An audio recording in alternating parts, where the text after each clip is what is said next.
Hi, இன்றைக்கி cauliflower கிரேவியை பற்றி தான் பார்க்க போகிறோம். காலிஃப்ளவர் கிரேவி பண்ணுறதுக்கு நம்ம காலிஃப்ளவர் வாங்கி சின்ன சின்னதாக அதை ஆஞ்சிக்கணும்.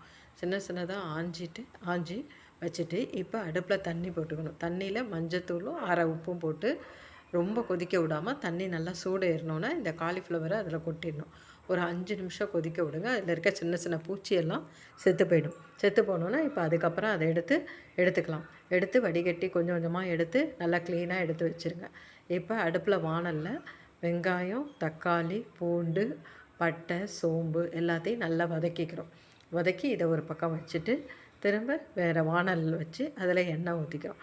எண்ணெய் ஊற்றி கசகசா, பட்டை, சோம்பு எல்லாம் போட்டு வதக்கி வெங்காயம், தக்காளி, பூண்டு எல்லாத்தையும் போட்டு நல்லா வதக்குறோம். வதக்கிட்டு மஞ்சத்தூள், மிளகாத்தூள், தனியாத்தூள், மசால் பொடி எல்லாத்தையும் போட்டு தண்ணி ஊற்றி கொதிக்க விடுங்க.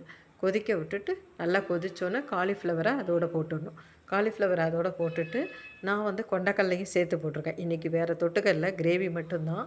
அதனால் 4 பேருக்கு வேணுன்றதுனால கொண்டக்கடலையும் சேர்த்து அதிலேயே போட்டு நல்லா கொதிக்க விடுங்க. கொதிக்கிறதுக்குள்ளே நம்ம தேங்காய் கொஞ்சம் கீறிக்கிட்டு அதோட இந்த வதக்கி வச்சுருக்க வெங்காயம், தக்காளியையும் நல்லா மிக்சியில் ஓட்டி அதோட கொதிக்கும் போது இதையும் சேர்த்து போடுறோம். இப்போ காலிஃப்ளவர், கொண்டக்கடலை நம்ம கொதித்தது ஊற்றுறது எல்லாத்தையும் சேர்த்து நல்லா கொதிக்க விடுறோம்.